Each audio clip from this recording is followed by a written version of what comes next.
DA leader John Steenhuisen says President Cyril Ramaphosa must fire DA ministers from his cabinet if he's not happy with the DA's strong stance against corruption. The DA leader earlier announced his party was withdrawing from the upcoming national dialogue after he said Ramaphosa had ignored the DA's demand that 2 ANC government ministers be dismissed. The DA had said that Ramaphosa's decision to axe DA Deputy Minister Andrew Whitfield lay in stark contrast to Ramaphosa's failure to act against what the DA says are errant ANC ministers like Nobuhle Nkabane and Thembi Simelane. Ramaphosa axed Whitfield after he travelled to the US without the president's permission. Now, for more on this conversation, we now bring in political analyst Professor Sipho Seepe in studio, and he joins us now. Prof, thank you so much for your time, and thank you so much for coming in studio. Let's first start off here. What is your reaction to that announcement from the DA that we had anticipated? Is this something that you had thought the DA would resort to, instead of announcing anything in regards to the government of national unity, but rather saying that they are withdrawing from the national dialogue? Well, I think first the DA mishandled this very bad. And if they were supporters of the DA exposed its own bankruptcy. And in a sense, the DA gave the ANC what you may call a blank check. Because what the DA was saying, first it was supposed to be an ultimatum. And when you think about an ultimatum, you think of something big. But withdrawing from a dialogue, national dialogue, and especially when the DA says, anyway, that national dialogue has no legal standing, it has no constitutional standing. So saying it is actually meaningless. And it went further to say, as a matter of fact, a national dialogue took place last year through elections, during elections. So this was a non-event and the most disappointing. But what it also said is that it gives the ANC almost that blank check, but they needed to understand that, as the ANC puts it, that the ANC's perception or the way it reads things is that it governs. It is not co-governing with the DA.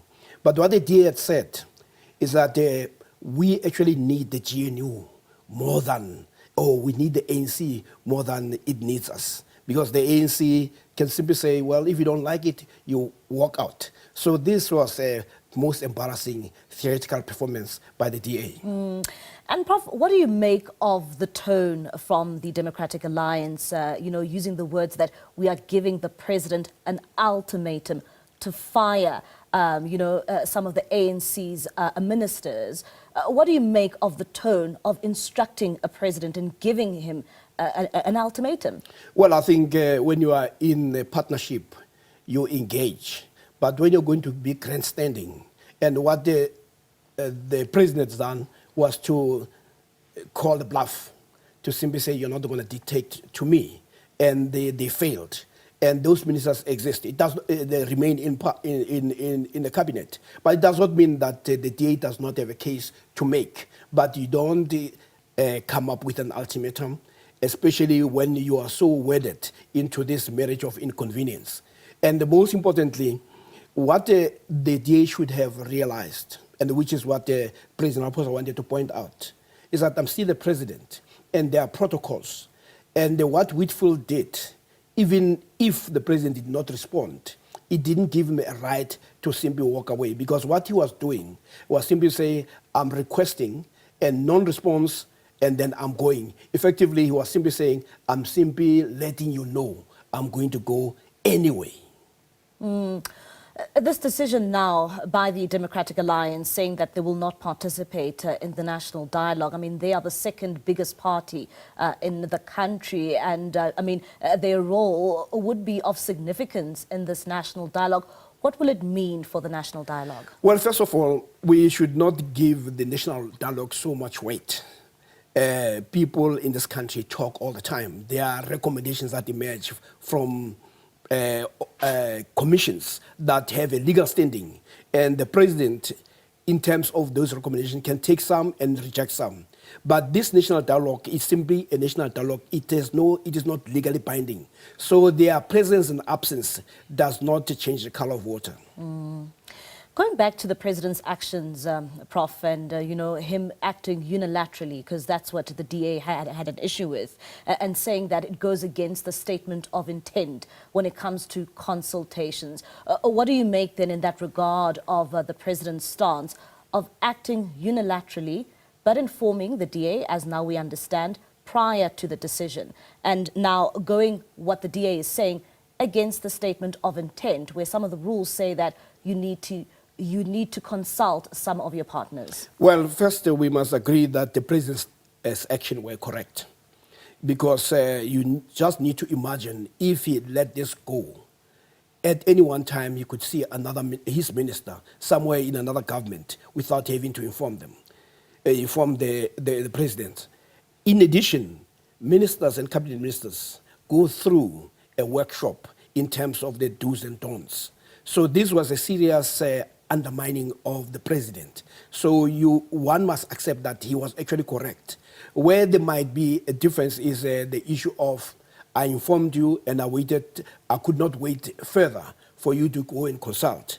And that has been the nature of the engagement between the two partners. But you must also understand that from the ANC side, they are not approaching the DA as a friend, in the same way that the DA has been public in saying they hope that in their lifetime, actually Helen Zille said as much, that they would want to see the ANC gone. So you have partners that hate each other. So the fact that one partner one day misbehave comes with the territory of saying we don't like each other anyway. And I mean, staying with that statement, saying that they don't like each other, there are now threats from the Democratic Alliance that they may bring forward a motion of no confidence in the president.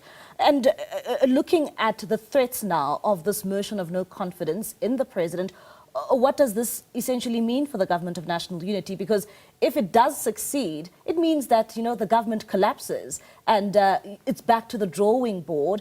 And it means that it's not just the ANC that loses out, it's also the Democratic Alliance. Well, there are many scenarios and possibilities. If the DA walks out, the president might invite other partners or members of the other parties. I mean, you have the MK party, you have the EFF. And if there's one thing that the DA hates most, is the possibility of a government that has the EFF and that has the MKP. So from that perspective, the DA's threats are meaningless. And also, secondly, becomes very difficult to be running a country where every 2 minutes there are threats, because those threats have also policy implication, because some people may take them seriously, and you need stability. And once you have stability, then you have a policy certainty. And if you are concerned about the people, you'll make sure that there's stability so that there could be delivery. So what the DA is doing is simply throwing tantrums. And what has emerged from the ANC is that we're not taking you seriously anyway. Prof, speaking about stability, the issue around the government of national unity, it's been a year now since we've seen this government of national unity. Now that we find ourselves here with the ANC and the Democratic Alliance within that government of national unity, what does it say about the stability of the GNU going forward? Well, if you look at what has happened in the last year, it has been a marriage that was full of squabbles. Every time the ANC comes up with a bill, the DA wants to oppose it, and it says withdraw the red line.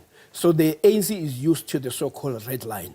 But what it does, it continues to say, we are going to go ahead. But what has emerged from today, the ANC and the president don't have to worry anymore about the DA, because the DA has given the ANC a blank check.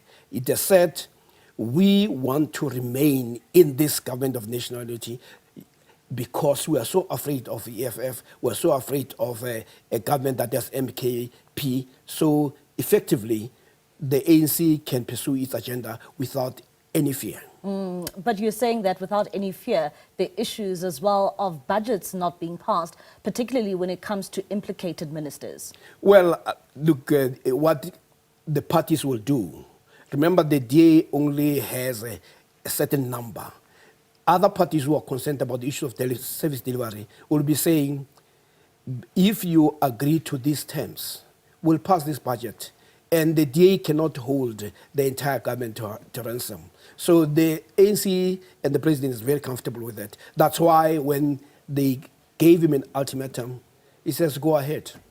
All right, Professor, thank you so much for your time and joining us in studio. That's Professor Sipho Seepe, the political analyst, giving us his insights when it comes to that press briefing from the Democratic Alliance. And of course, that given the president an ultimatum to fire some of implicated ministers, but now seeing, coming out of that press briefing, the DA says that they will not be participating in that national dialogue that's upcoming in August.